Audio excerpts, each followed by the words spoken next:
friends. Welcome to Sky House Herbs podcast. I'm Ashley Elenbaas, a clinical herbalist, and in this space, I share my knowledge and experience with plant medicine to help you on your own journey of healing and transformation. Join me in exploring the ancient wisdom of plant spirit medicine and how it can be used to heal the body, mind, and spirit. We'll talk to experts in the field and share stories from people who've been transformed by powerful plant allies. New episodes are released each Monday, so please subscribe. And now, let's explore this mystical world of plant medicine together.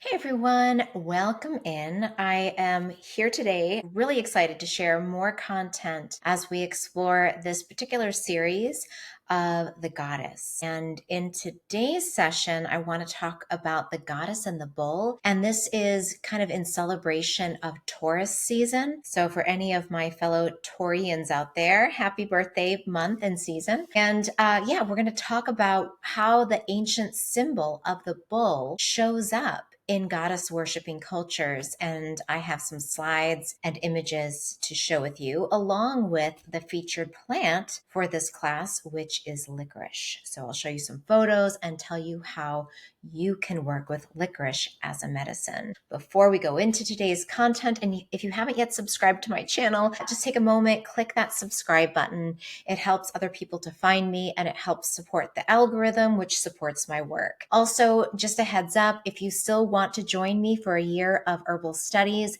the apprenticeship program is now open. So you can enroll online. Go to skyhouseherbs.com and click on courses, and I'll include a link in the description below if you want to learn more about the upcoming herbal apprenticeship course. It's a wonderful way of really diving in and learning hands-on how to engage with plant medicines. So I hope some of you will join me there if you haven't already. All right, so today's topic, I wanted to also mention that there are other episodes that are along the same lines of this goddess exploration. If you go to my YouTube channel and click on playlists, you'll see the name of this particular playlist is called Herbalism and Ancient Symbols.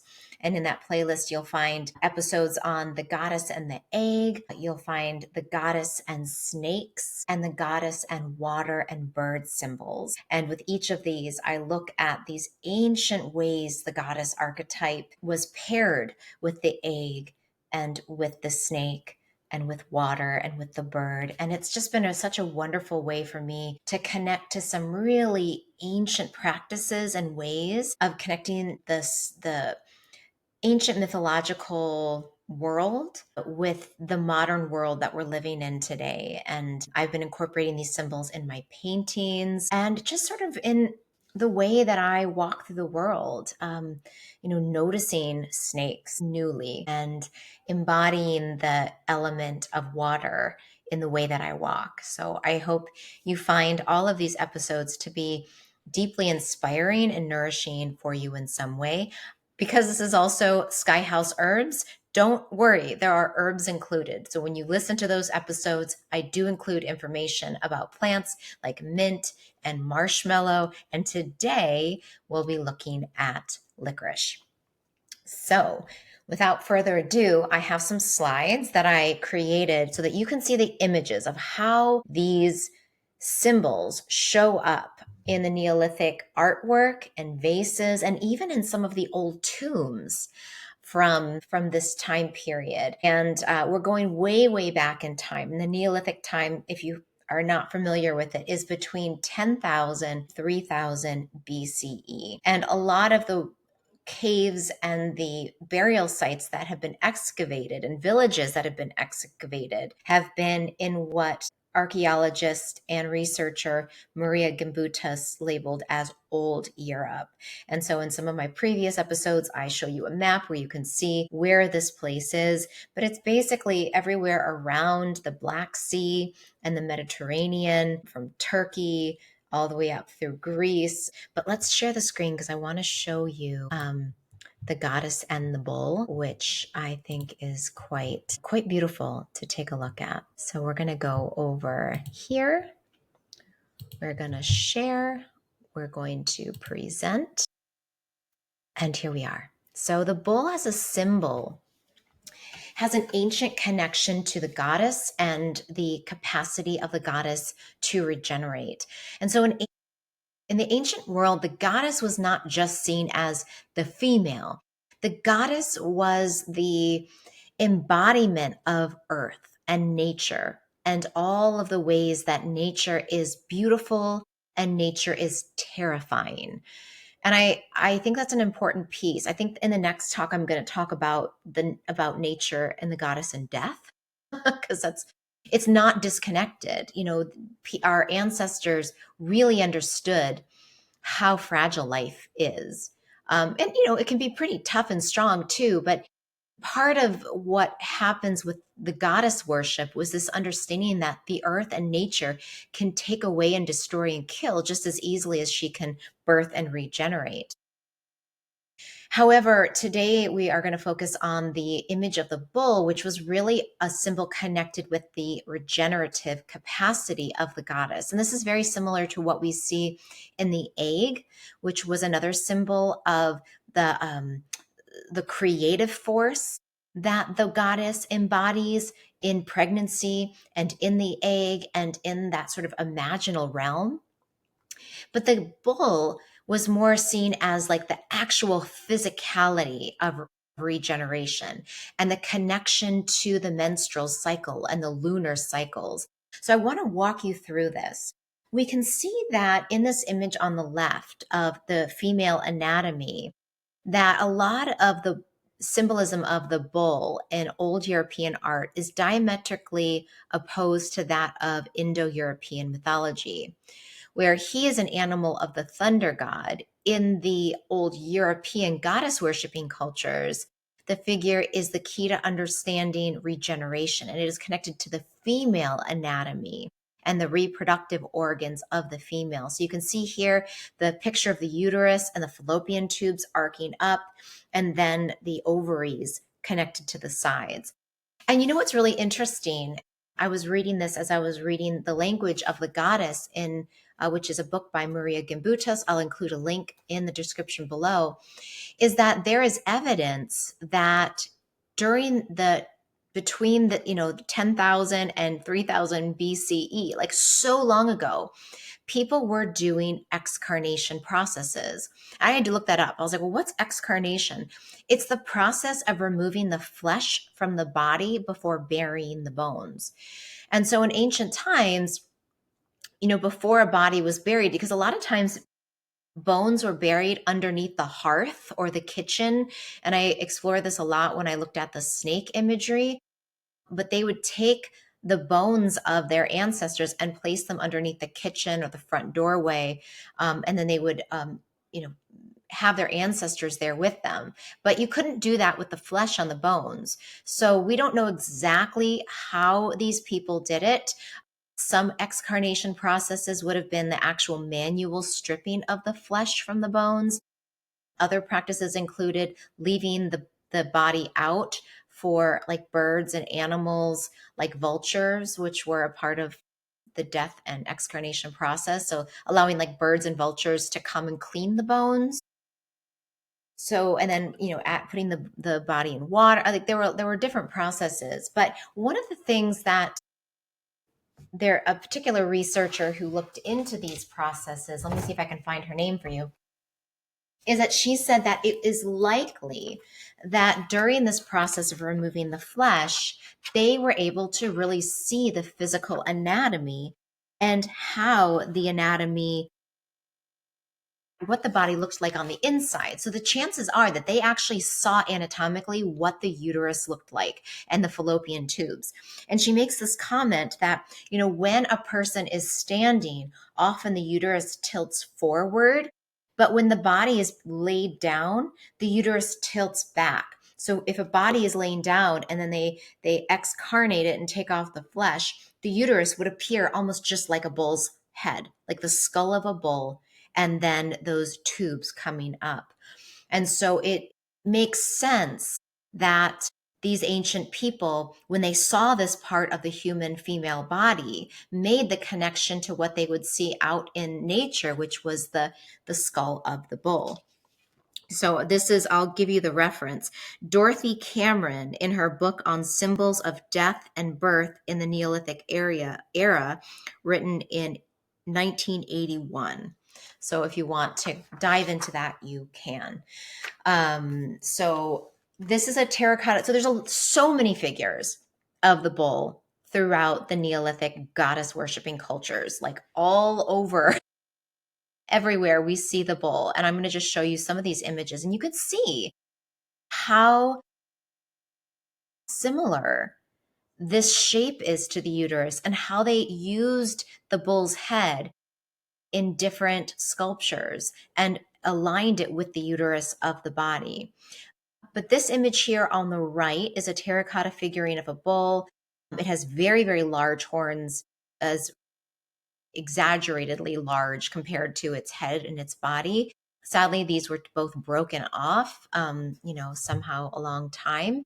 But this one was found in Yugoslavia, dated to be in the 5th millennium BCE.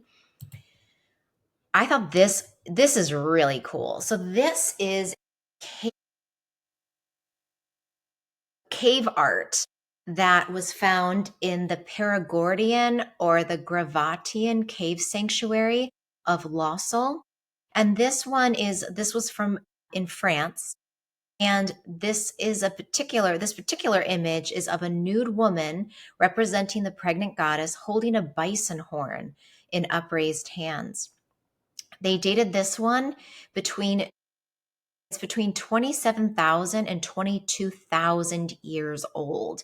And the Gravetian or Perigordian caves are found in France, in Dordogne, France. So if you live near Dordogne, France, wow, wouldn't it be amazing to visit these caves? So this is just one of 4 female figures that were carved into the limestone of this cave. This adorned the back wall of a rock shelter used by ancient peoples. They found further engravings of the vulva discovered on the rocks within the archaeological deposit. So they found lots of additional symbolism of the goddess. This woman holding a bison horn is pregnant. The shape of her waist and hips suggests that she has already had children. There's something very fertile about this woman and her shape. Her large breasts are placed high, suggesting previous childbearing. You can see we all know the shape of our breasts. Any of us women who have breastfed, this is what happens. It's been happening from the beginning of time. You can also see the highlight of the sexual triangle well defined right there at the vulva. Her fingers on her left hand rest on her stomach, indicating that she's pregnant again.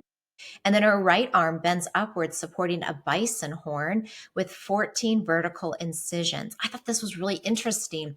So the bison horn is also often associated with the crescent moon. And while this wasn't said, the first thing that popped in my head was that 14 days into the female cycle is usually when a woman ovulates. So I was wondering, if you think of a 28-day lunar cycle, half of that is 14. And so, this would be halfway through the lunar cycle and halfway through a woman's bleeding cycle where she is most fertile. That's instantly came into my head. So I don't know, but that's my thought, is she's holding this bison crescent with 14 lines showing that moment of fertility. And it's interesting because they found traces of red ochre, which was a pigment used in dyeing and in painting. And they found this red ochre on her head, her body, her hips, and her stomach. So maybe also reflective of that, of the blood, of a symbol of fertility and those mothering years. Isn't that beautiful? 27,000 to 22,000 years old. These are some other Neolithic sculptures that were found. This one here is a vase. And notice here are the arms, right? Do you see the arms coming in? And these are the 2 breasts. And now here is that bull horns, the bull horns that are placed right on the abdomen anatomically.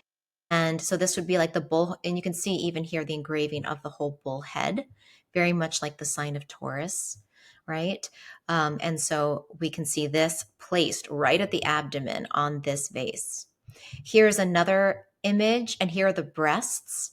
And then we can see these horns. The one of them is broken off, and this is placed above the breasts, like the arms rising up like so. So these are quite old, dating between around 5000 BC. This is a figure of a subterranean or underground tomb that was excavated and found in Sardinia in the late 4th millennium.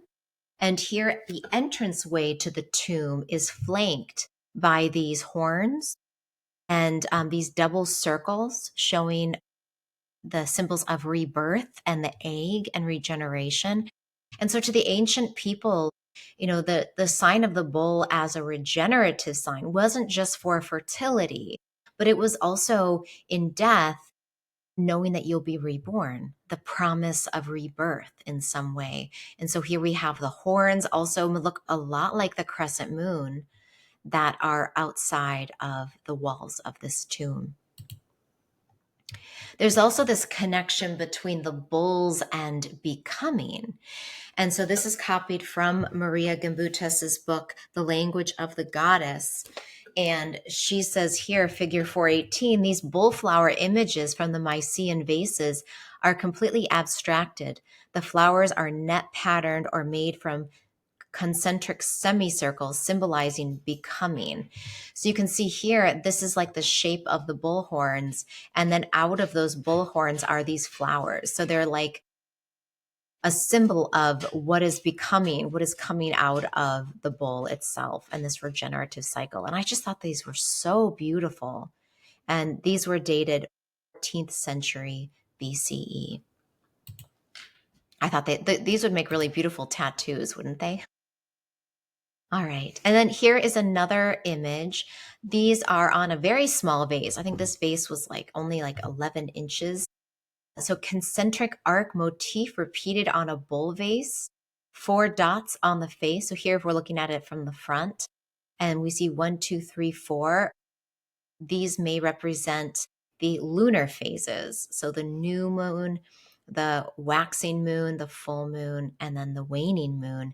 And I couldn't, I don't have the details of this vase, but I was wondering how many of these little round marks go all the way around, and if that has also something to do with the lunar year or marking some very significant part of the lunar cycle.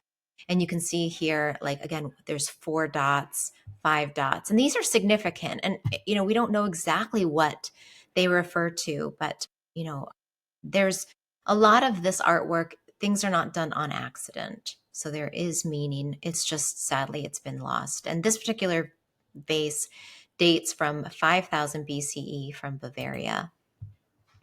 Here is a Mycenaean vase with the bull flower that we saw earlier. And here are 2 bulls on either side of the flower. And again, this is a sign of becoming. And I can't help but think about this becoming as also being a sign of spring, a sign of life coming back after the winter or after the dry season.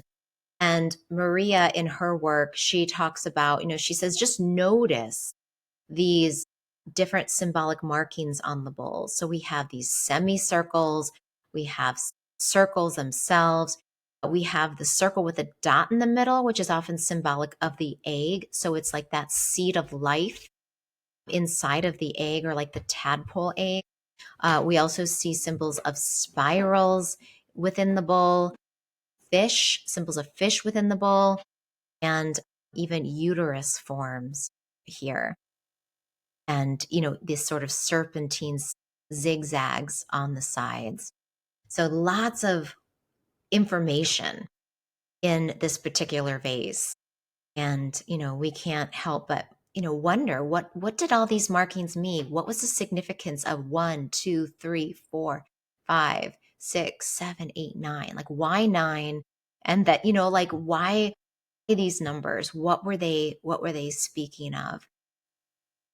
But you can't help just in general get a feeling, like, even if we don't know what they meant, we can feel that there's something about the life force sprouting up and this exuberance with these dots and these plants coming into being. This particular vase is dated between the 12th and 13th century BCE.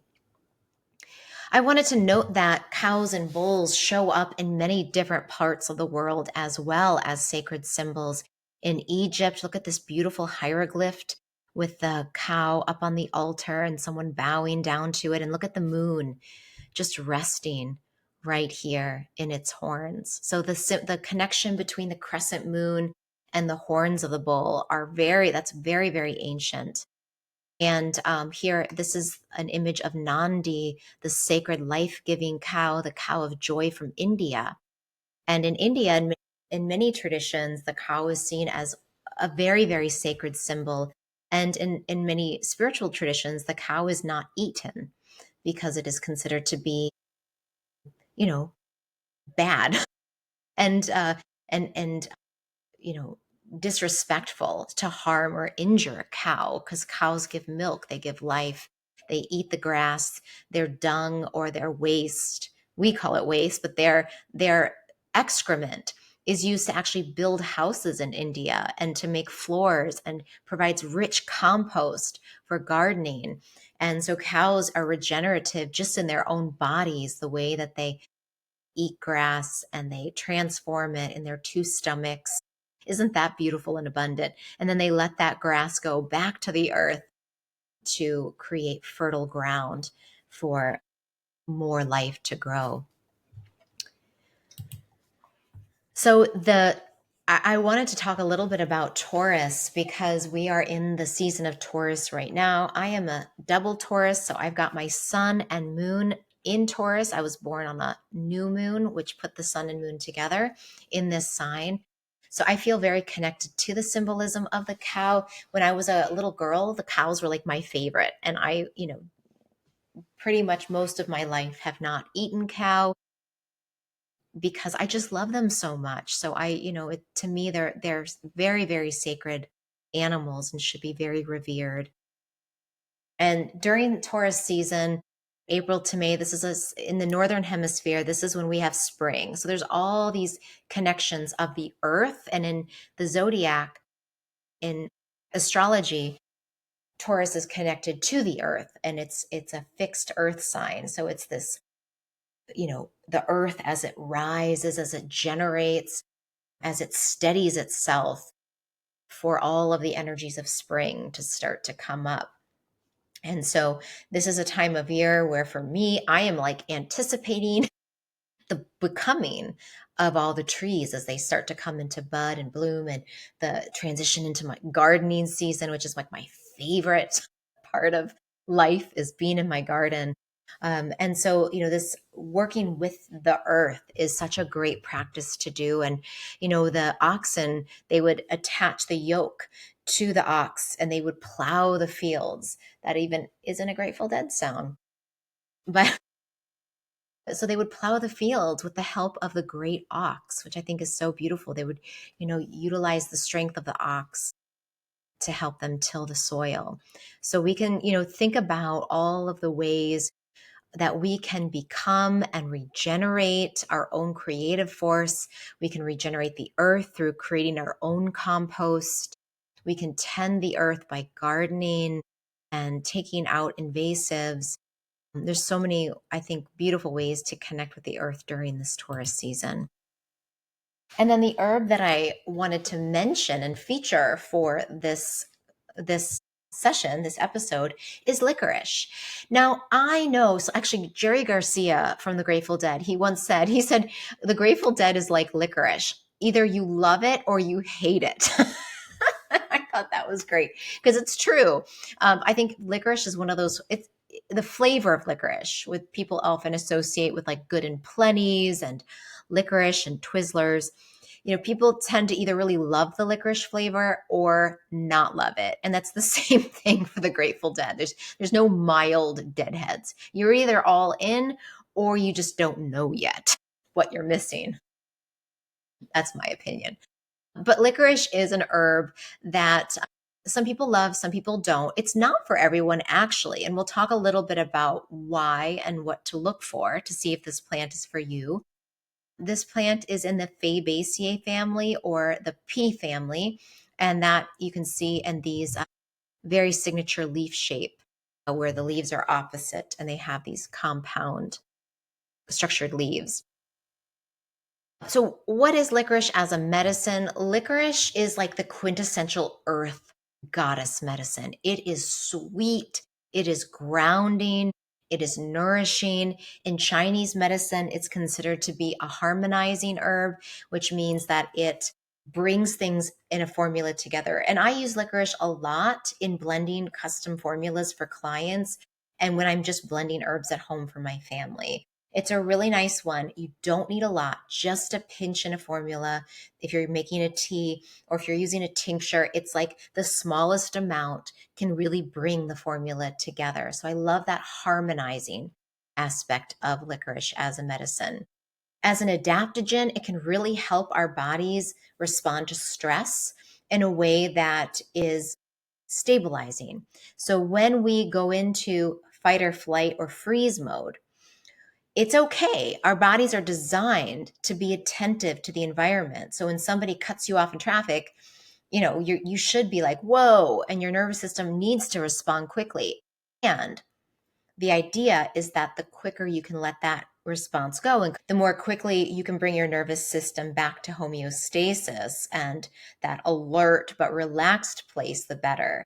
And licorice does this. It helps our body adapt to stress and come back to a place of relative ease. And it's also very nourishing. Often, herbs that are considered to be sweet are often very building and nourishing. So, they're good for people who are depleted, people who tend to run dry, people who've had a long period of stress in their lives. And it can really rebuild your deep regenerative resources. In magical lore, licorice was associated with love and love charms and love spells, which I think is very Venusian and very connected to the sign of Taurus.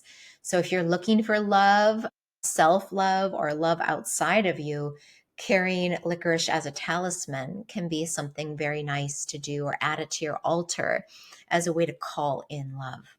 So, how do we work with this as an herbal medicine? Now, this is an herb that I think we do need to be cautious with. This is not an herb to take if you have high blood pressure. I'll say that again.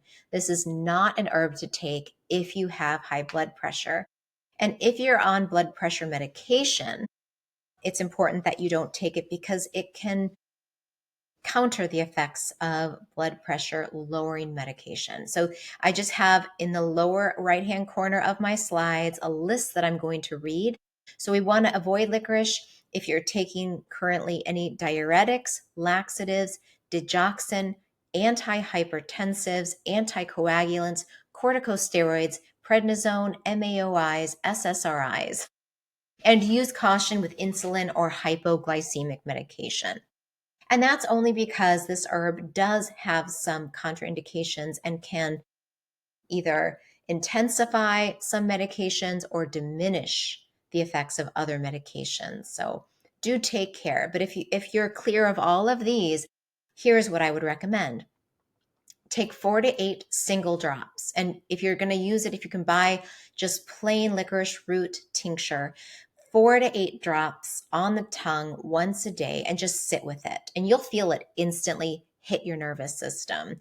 You can also add a quarter to half a teaspoon. That's like a pinch to any herbal tea blend you make. I like to add it to my nettles overnight infusion, and I'll probably do maybe about half a teaspoon in a quart of my nettle herbal tea. Another way to use this is as a root. And I actually had a friend who used to love buying, they call licorice sticks, and he would chew on them. And that was just like a way he really enjoyed getting the medicine, and it gave him something to do while he was trying to quit smoking. So it can be, something that you put in your mouth rather than chewing gum or a cigarette that can have kind of relaxing and grounding effects as well. So licorice, great herb. I think that you can really use licorice, small doses. You really don't need a lot, and you can just sit with it. And if you can grow it in your garden, that's a really nice way to have it with you as well. And it's just this very beautiful, lush green plant. In closing, I'll just say that the symbol of the bull connected to the goddess and connected to this idea of becoming and regenerating. And I think this image of the bull horns as like this great holding of the goddess energy. And when we look up at the moon, I don't know about you, but for me, just this symbol of like arms up. If you can take that symbol sometime in the next few weeks, just go outside. And as you look up at the sun or the moon or the stars, just put your arms up and just take a moment and see how that shape feels in your body. See if you can create and hold that shape of the container, like the bull horns, like the uterus, to hold this regenerative capacity in us, to just be full of life and to be in a state of becoming. And part of becoming is not knowing. When you're becoming, you're not sure what it is you're becoming, but you trust that there is something guiding the becoming process, just like the flower in the bud doesn't know exactly what shape it's going to take when it opens. We can hold that same curiosity and that same willingness to just say, all right, I don't know what you want of me, God, but I'm going to just stand here and hold the shape. And then I know that you'll guide me. And that can be a prayer that you take with you through this beautiful, luscious season of Taurus. So thank you for watching. As always, I love your comments. Let me know what stood out. Did any of these images really speak to you? And what other herbs might you use to help you embody this very feminine and luscious, I love that word, energy of this spring season? So that is all for now. Please subscribe if you haven't. Join me for a year of study at skyhouseherbs.com. Also join me in my garden. I'll be holding garden gatherings here in Minnesota throughout the summer. First class will be on May 31st. So you can join me here in Minnesota in my garden for art and medicine making and just community, which I think is so important. So thank you all for being a part of my channel, and I'll see you in the next episode.